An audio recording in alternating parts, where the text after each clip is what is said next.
everybody that came out to support Spineshank tonight. It's our first time here. We feel very welcome. This next song is going out to someone that supported us in the beginning. His name was Lynn Strait, and he was in a band called Snot. He's always gonna be in our hearts. This song's called Shinebox.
I can't fucking hear you, Fort Lauderdale.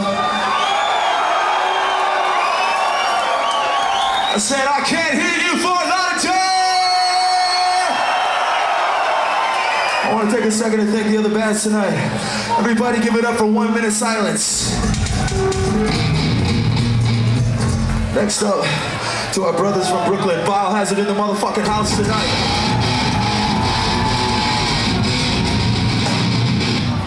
And I gotta thank Igor, Andreas, Paulo, and Derek for bringing us on this tour. Sepultura!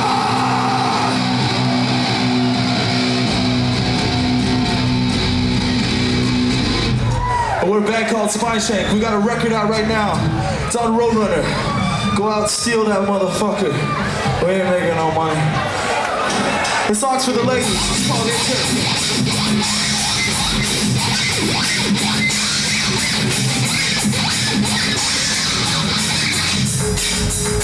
Quiet smile, what you find, product of rust is good.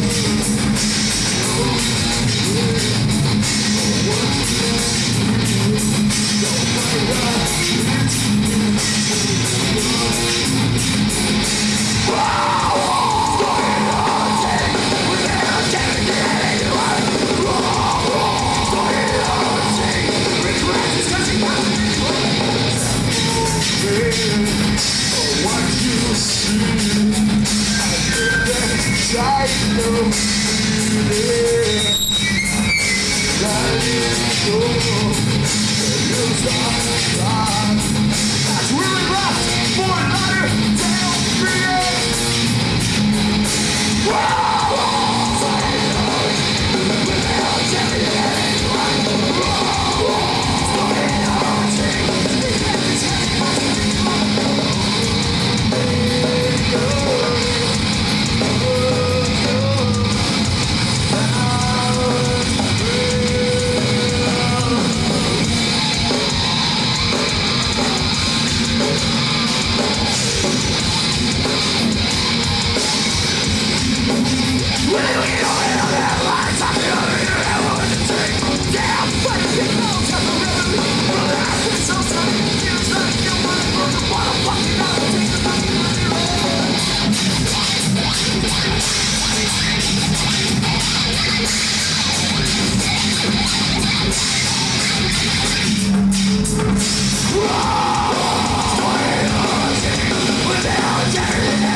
This next song's called Starts 20 Years.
This next song goes out to all you crazy motherfuckers in the pit.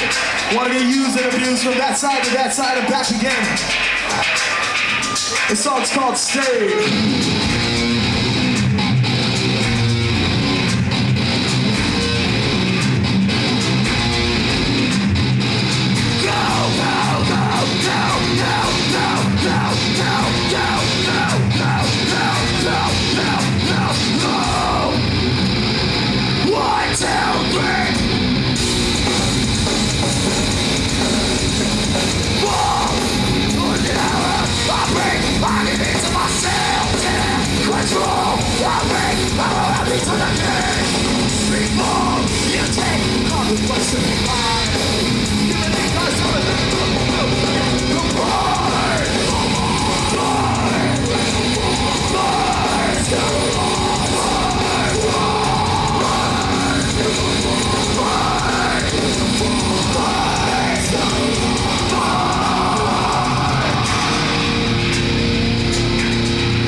This is round fucking 2, boys, girls, go! Stay! What is it? Deny my psychical control. No else I can tell me. Damn, you ain't happy over myself. Because I'm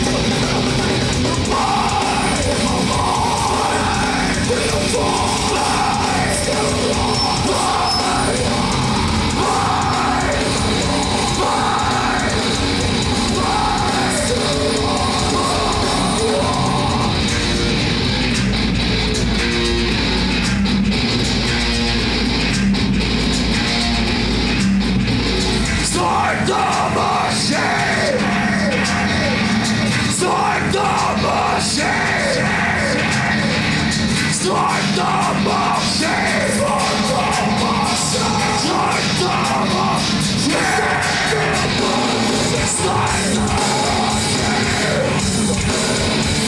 Start the machine! Start the machine!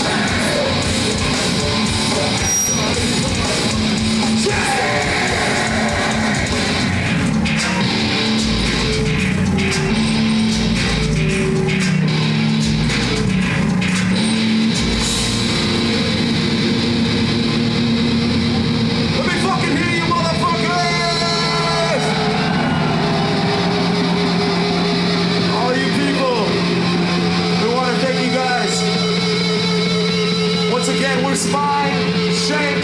We got a record out right now called Strictly Diesel. It's on Roadrunner Records. We got some shirts in the back for sale. Can we come back to Fort Lauderdale?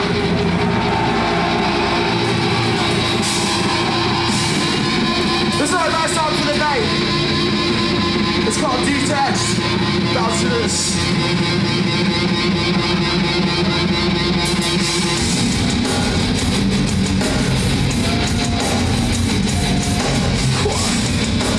So, fuck this place up!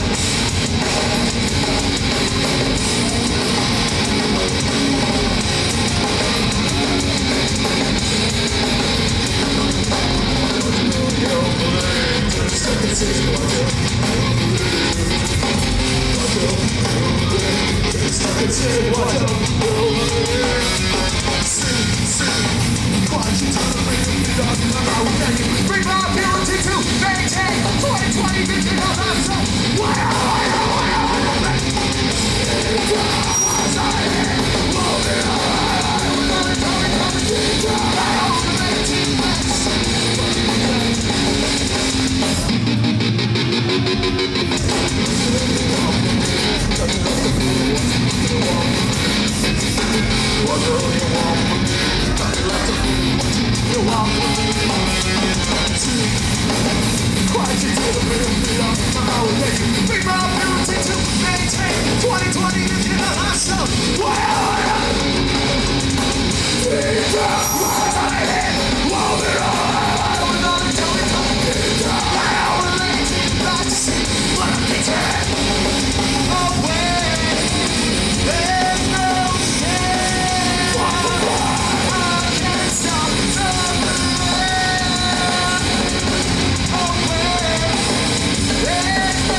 Okay.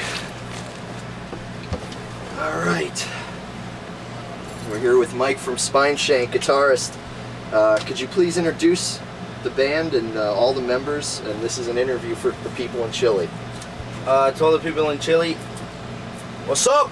The band consists of me, Mike Sarkisyan, playing electric banjo, playing guitar, Rob Garcia playing bass, Tom Decker playing drums, and Jonny Santos on vocals. Okay. And when you first got into extreme music back in the old school, what were some of the first things you liked? Black Sabbath, Ozzy. You know, I was into a lot of stuff that was big at the time. You know, like Motley Crue, stuff like that. Then, you know, as I went along, I got like the first Pantera record. Well, not the first one, but Cowboys from Hell, and you know that inspired me a lot. You know, just different kind of stuff. You know, just I get inspiration from just about anything. You know. Okay. Now about your the first time, you know, the early days when you guys would rehearse as Spineshank. How different is the sound now? I think it's matured a little bit. You know, it's like more focused, more of our own thing. You know, and we still keep developing. I mean, the next record will be, you know, a step up from this one. Okay. I understand you are quite a young band. Has it been a problem for you guys? I mean, the lack of experience in the music business?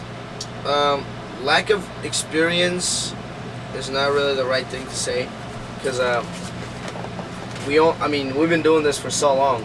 You know, we might be young, but I've been doing this since I was like, you know, 16 years old. You know, and Johnny and Tom have been doing this for a long time too.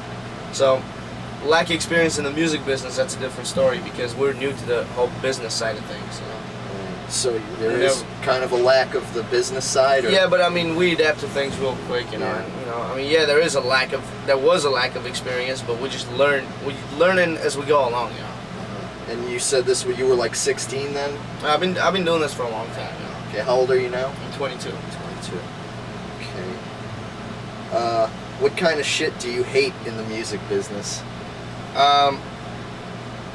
People who usually, you know, there's industry people who always tell you that they like you when they don't, and you can see right through their shit, you know. Yeah. Most of the time I can see right through that. That's basically it. I mean, I don't try to involve myself too much with the industry. I keep the music part of it as music, and then the business side of it as business. That's how it works. Are you involved a lot in the business aspects of the band? Yes, definitely. And I would advise any band out there to do that. To always be involved in the business, always stay on top of things. Okay. Do you consider your band as part of this new style of metal called aggro metal? Aggro metal? I've never even heard that word. What bands would you... I mean, you know, we're just a band doing what we do, you know. I mean, if we're a part of a scene, fine. If we're not, fine, you know. Yeah. I look at us more as being, you know, Spineshank than being a part of this whole scene. I mean, sure, we came out of a scene, you know, that was us, you know, Static X, System of a Down, Cold Chamber, that whole scene, you know. Right. But we're just, you know, we're just doing what we do. So you don't go with the label thing, you just do what you do, and originality is like the deal. I'm done, you know, classifying music. Yeah, I'm done with it. I'm done with that. What are the main differences you see between you and all the other bands like that you kind of mentioned, like you know, Cold Chamber, Korn, Deftones? What sets you guys apart from those? What sets us apart? I think all those bands are different. I think they're, you know, it's not like we're on one end of the spectrum and, you know, you can lump all the other bands together. Each one of those bands, us included, has something different about them. You know, like we have a lot of electronic things that we do that other bands don't do that. You know, and the way we write songs is a little different. You know, our influences are a little different. But then most of the time, people, you know, always lump you into this category with all the other bands, and so they do it with the other bands too. Like they always say, Cold Chamber, Korn, Deftones, you know, System of a Down. No, all those bands sound different to me. You they all have their own uniqueness about them, and that's what makes this all special, because people aren't stupid. If all bands sounded the same, they just end up buying one band's record and that's it. Right. Like you were saying, you use a lot of electronic things. Yeah. Like what influenced you guys to go with that kind of thing? Using that technology. We're big like rave fans. I'm a big rave fan, like techno music and stuff like that. So we're always thinking about incorporating those kind of things into our music. And when we first started this band, it was kind of really primitive. But as we went along, we opened our minds to things a little more. We got a little better kind of equipment, and we just started experimenting with things. I mean, in our band, there is no rules, none whatsoever. If we want to write a jazz song tomorrow, we'll go ahead and do it. Cool. So you guys all keep an open mind to all styles of music, pretty yeah. much, and we never do what close you our want minds to do. anything, yeah. Cool. Okay. What is for you the main musical characteristic of the band? Wow, main musical characteristic. You know what? You can't say that because it's all four of us that make the band, and So you all write? Each member writes? Everyone writes in this band. Okay. There's not one main songwriter in this band. So, everything. It's the stuff that I do. It's the way I play guitar, the way Tom plays drums, the way Rob plays, the way Johnny plays that makes Spineshank. So there is no really a main characteristic. It's a culmination of It's all a combination the of everything. Yeah. members working together. Exactly. Okay. What can you say to me about the people, fans, and press reaction to your debut, Strictly Diesel? I think it's been great. We're just building this foundation one fan at a time. And we're just gonna keep building it. It's been amazing. How have your sales been? They've been okay. Do you have numbers yet, or? Depending where. U.S. sales differ from European sales. I don't know the exact number of the whole thing. How about Chilean sales? I would have no idea.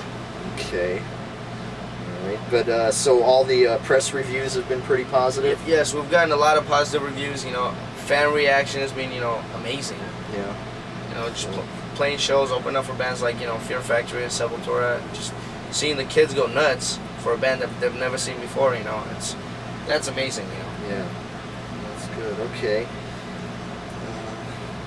Have you been able to promote this record enough for your own expectations? No, definitely not. We're gonna keep promoting this record for the next year and a half. Is that when another one will come out, or when do you plan to release the next one? When this one's done, basically. When we're happy with what this record has done, and when we're ready to do a second record, that's when we're gonna do it. We're not gonna rush it. Because I see a lot of bands, I've seen it happen before from the 80s, up till now. Bands always rush their second records, and we're not going to do that. How long has the first one been? First one came out in September. September. Oh. This one came out in September. Okay. So we're not even, we are thinking about a second record, but we're not concentrating on it right now. It's not our main priority. And where have you toured so far since the release of this record? We've done Europe, just major markets in Europe, and who was that with? That was with Fear Factory, and we've done US. Okay.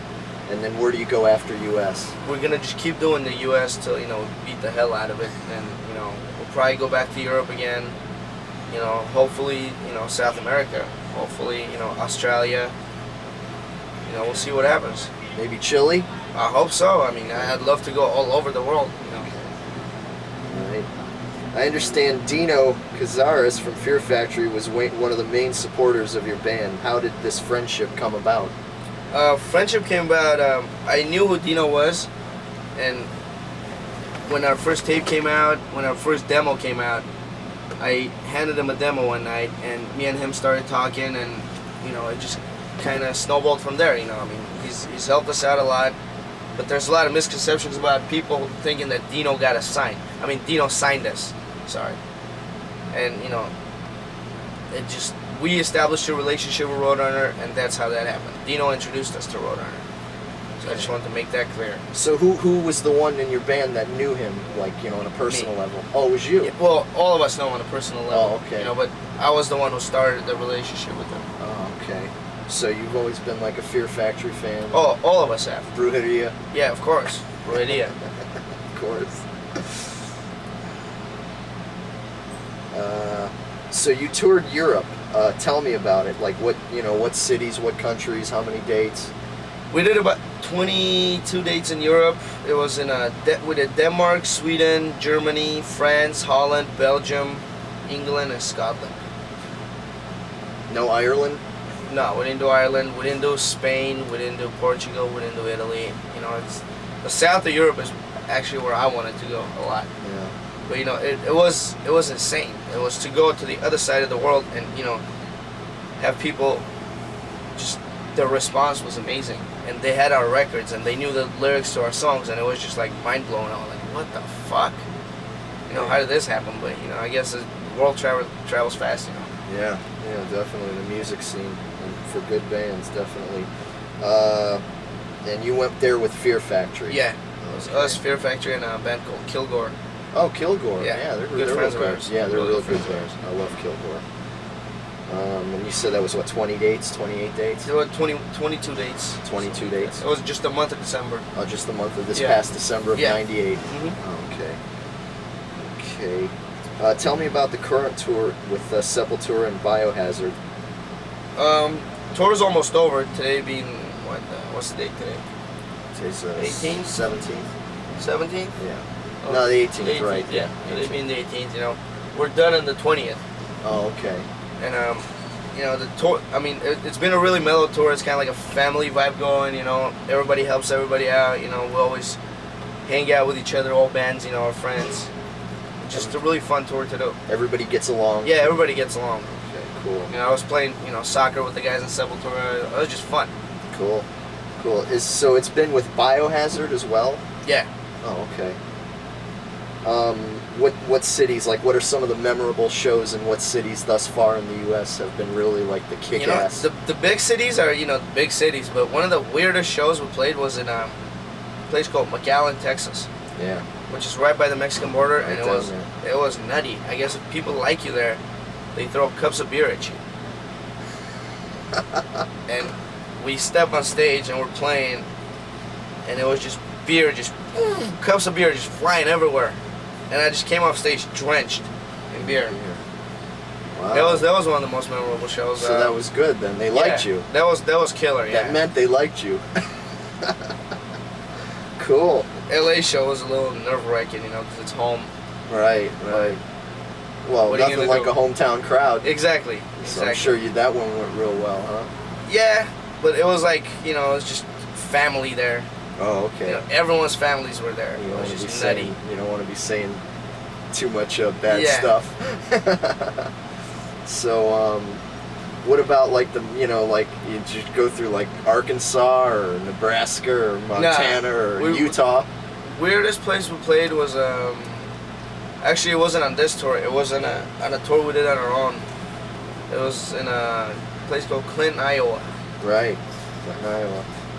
That sounds pretty obscure. Yeah, it was in the middle of cornfields. Town about smaller than this bus we live in. But it was fun.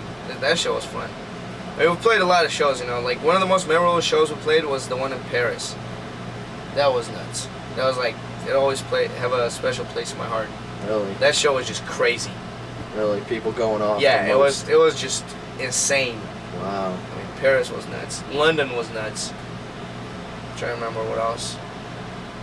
Some of the Germany shows were really crazy. Cool. Yeah, the European crowds, I think, Yeah. are a little bit more appreciative, than Yeah. American crowds, because American crowds get everything, and Exactly. some, a lot of They're a bands, little. I think American crowds are a little spoiled, but Yeah. there's just the environment that we're in. Yeah, Americans are spoiled. Yeah, they got, exactly. They got everything, I'm, right? I'm just as spoiled as the Me next too. person. Me too. Yeah, man, I'm down with that. Have you guys? Has there been any members of the other bands jamming with you on stage at any of your shows, Trying to remember. Not or any members of other bands? Period. Dino from Fear Factory used to come out with us when we were on tour. Oh, cool. A lot of times he did that. Not every day, but he'd do it a lot. A lot of us, most of the time, we go out and do a Sepultura tribal jam. just bang on drums. Oh, when Sepultura does their set. Yeah. Oh, okay. We do that. We've had guests up on stage, but nothing really crazy. Okay. Will you be going out with them tonight when they play and doing the tribal thing? I hope so. Yeah, we'll see. Okay. If we can find drumsticks somewhere. Cool. After this tour, which ends in a couple days, how much more is there? What's the next tour? Next tour starts Tuesday, so we only have 2 days off in between. Jeez. Next tour starts Tuesday, and it's with a System of a Down, Fear Factory, and Head PE. And PE. And it's another tour going across U.S. again, hitting the same markets we just did. So you'll be back here probably. I hope so, yeah. Cool. Cool. And are you writing new music now for the second album? Yeah, of course, yeah. I mean, not complete songs, but we have ideas, we have riffs, just, little things that when we have time off, we'll just piece it all together. How about titles? No titles are the last thing to come. The last thing to come. Our titles consist of, okay, we're gonna call this one the curb song, the fucking I fell off a tree song. That's how we figure it out, Right. We don't have no titles. And then later on you give it the title. Yeah, later on. Titles and lyrics are the last thing to come to our music. So you pretty much put the music together, then add the lyrics over it? Yeah. Oh, okay. What we do is we put the music together, and then Johnny, when it's time for vocals to be done, and there's no lyrics, Johnny would just do la la la la la la la, over them. Or just yell or make up his own little stupid words, and when it all comes down to it, then we'll write the lyrics. Okay. Do you all write the lyrics, or just Tom and Johnny write about all the lyrics? I don't really write lyrics. I concentrate more on the musical side of things. I just leave it up to them. And is everybody down with that? Like everyone else is happy with their lyrical ideas and their titles? Yeah, and stuff? I mean it's I'm not sure like you there's all no agree. rules. You all agree Yeah. on what's going to happen. It's like if I wrote a song and if I want to write lyrics, I could write lyrics. I just don't do it. I rather concentrate on the musical side of it, and have Johnny concentrate on the lyrical side of things. I mean, he plays guitar as well, so me and him kind of do a lot of the guitar work too. Okay. And is this the original lineup of the band now? This is not the lineup we started with, but this is a lineup that got signed. Okay. How many members have changed since the original? God. Well, me, Johnny, and Tom have been consistent. We've been here since the beginning. Okay. Then when we started out, we had 2 guitar players, and Johnny used to play bass. And then he dropped the bass. We got a bass player. Then one of the guitar players quit. We got another guitar player. I mean, we've been through 2 guitar players, 2 bass players. That's it. Okay. And then once we got Rob, it kind of everything, it was solid already. Clicked. Yeah. With that Boom, lineup. right there. And then that was the lineup that got signed. That was a lineup, and actually that was a lineup that wrote most of the songs on the record. Okay. And you did how many demos before getting signed? We did one demo that was, just out everywhere, our first demo. Then we did another demo just for Roadrunner. Oh, okay. And what years were those done? It's all in the same year. Oh, actually, no, hold on. Our first demo was in '96. Yeah, our first demo was in '96. Then we played our first show in '97, and then we did the second demo in the summer of '97. Then we got signed in '97. Oh, okay. We got signed in like September, October '97. So the demo you did for Roadrunner, that was just strictly for Roadrunner? No, that was wasn't just sold? for labels. I mean, they wanted to hear more songs, but we didn't make it available to the public. Oh, you didn't sell it? We never sold demos, in fact. At all? Never. Oh. We always gave demos out. Okay. Our first demo, we gave out about 2,500 copies of it just at our shows. We just give them out. Cool. That was one of the keys of, us getting such a quick buzz around LA. Right. Because, if you give someone something, they're not paying for it, they might listen to it. Yeah. It's a faster way of exposure than selling it. Yeah, that's true. That's how we looked at it. Yeah, right. I mean, you're only making a little bit of money, but if you give them away, then we didn't hey, care you about get- money. Yeah. We didn't care about money. To this day, we're not like big on money. Yeah, that's cool. Just having a good time and doing what you want. Yeah, I mean, the way we look at money is if someone's gonna make money off of us, it should be us. But since we're not making any money, just give the people whatever they want. Yeah, that sounds like a good attitude to have.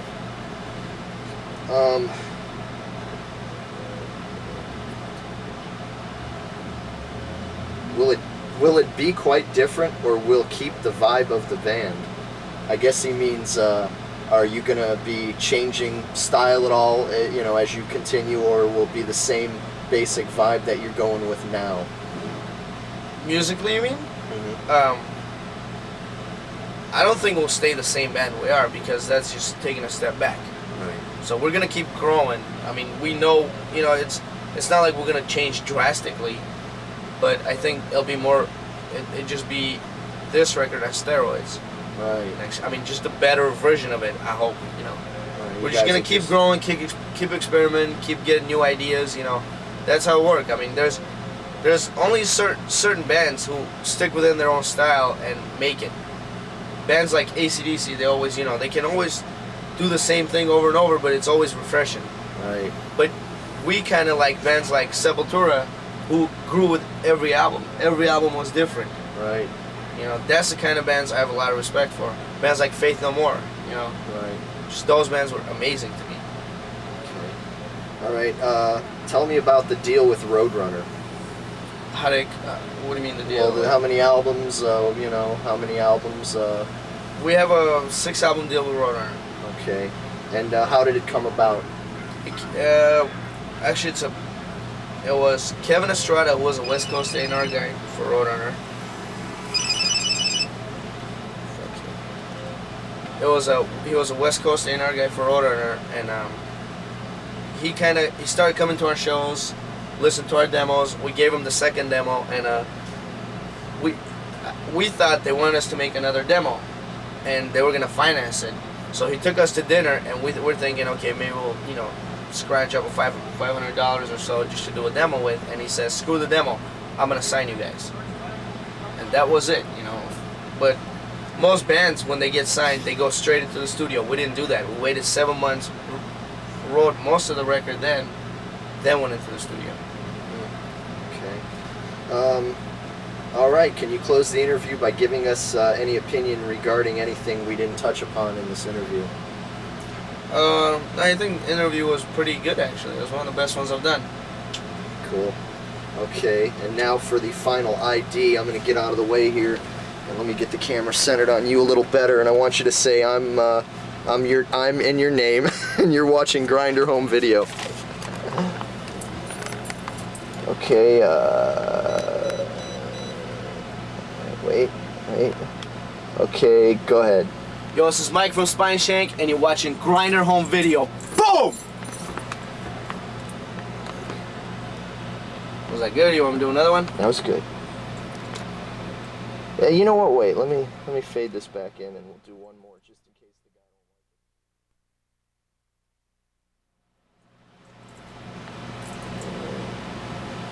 don't like it. Hey, this is Mike from Spineshank, and you're watching Grinder Home Video.